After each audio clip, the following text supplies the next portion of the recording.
Media portrays a scary picture of obesity and overweight. Medical community affirms that picture to some extent. Health organizations warn us about side effects of obesity. According to Heart and Stroke Foundation, the annual cost of obesity for Canada is more than $4.5 billion. This amount is rising every year. We all know that obesity could lead into serious problems like cardiovascular diseases, type 2 diabetes, and death. On the other hand, the diet industry have magical solutions for obesity and healthy living. We are constantly exposed by ads which promote fad diets and over-the-night solutions for losing weight, with testimonials from real people who lost their belly fat in a cinch. Despite all the warning signs and all the solutions, we are getting heavier and heavier. Why? Let me tell you a story. Oops, not that one. Now that's better. Let me tell you a story. It is January 2012. Maximi feels worn out. Maximi suffers from headaches. Maximi is heavy and has high blood pressure. Maximi has no passion for work. He is 248 pounds. His pant size is 44. His body mass index is 37. Maximi is obese. Oh, wait a minute. I forgot to introduce Maximi. Give me a second. Here we go. Ladies and gentlemen, Maximi, Maximi, ladies and gentlemen. Maximi is me in 2 years ago. I was a true couch potato, as you can see. Then I felt that I need to change my ways. I went on a diet and started working out. Soon after, my blood pressure was under control. I eventually lost 80 pounds. My pant size dropped to 31. My body mass index under 25. I was a normal weight person, whatever my normal is. I have kept my weight under control since September 2012. I'm a long-distance runner now. I actually completed my first full marathon in October 2013.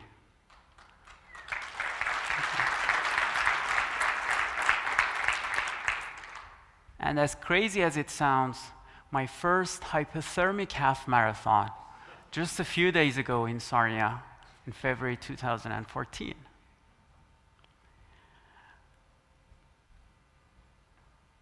I'm 42 now, and I feel healthier than ever.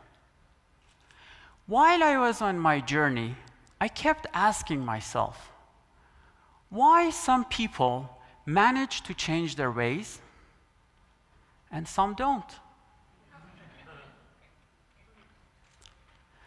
In a quest to the answer, I studied literature and looked into my personal experience. I was stunned to learn that the answer is not in the diet. The answer is not in physical activity. In fact, the ability to lose weight and keep it off depends on the mind. I call it the weight loss mind. It is the mind that is behind our behavior. And because of our mind, we decide whether to live a sedentary life or an active one, whether to stick with a healthy diet or not.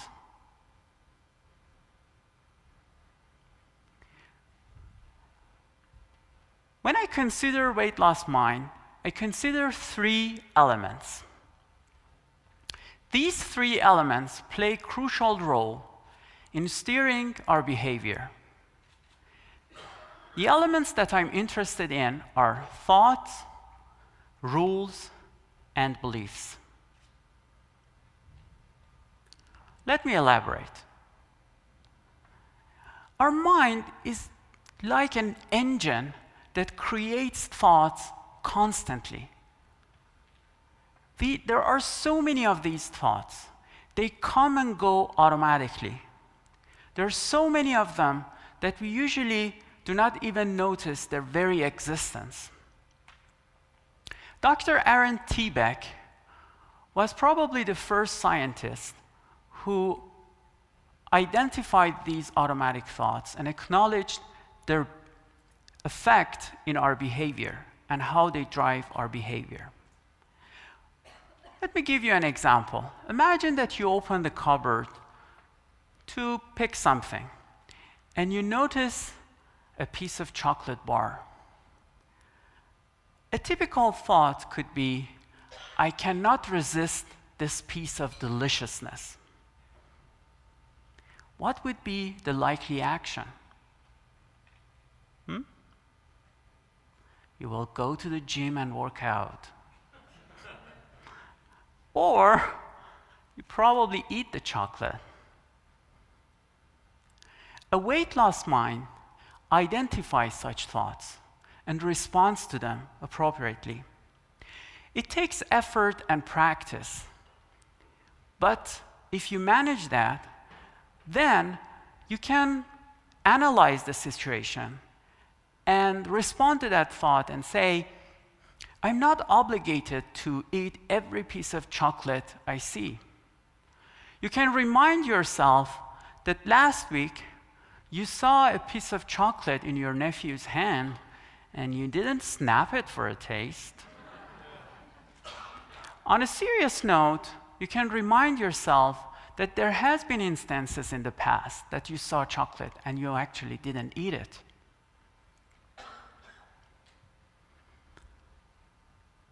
And by practicing, you can create this mouthful word, anti-sabotaging thoughts mechanism, which basically your ability to deal with automatic thoughts that encourage you to overeat.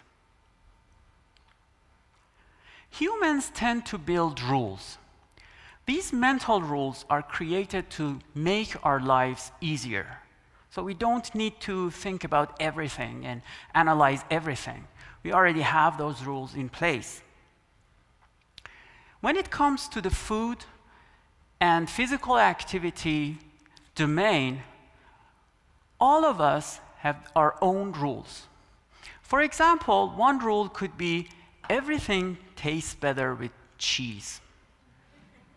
If you have this rule in place, you probably end up eating hundreds of calories and several grams of salt more than somebody who doesn't have this rule in place. A weight loss mind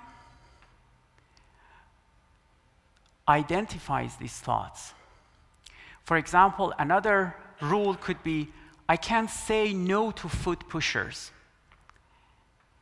This rule virtually makes you defenseless when you pay a visit to your grandparents or whoever food pusher in your family is. But by identifying these rules and creating new rules, that are enhanced and toward the healthy living, then we can live healthier and actively. What about beliefs? Beliefs are more prominent. They go around all or most aspects of our lives. For example, if I believe I'm unlovable, then I may turn into a depressed person. At the same time, I may compensate for this belief by eating sugary drinks.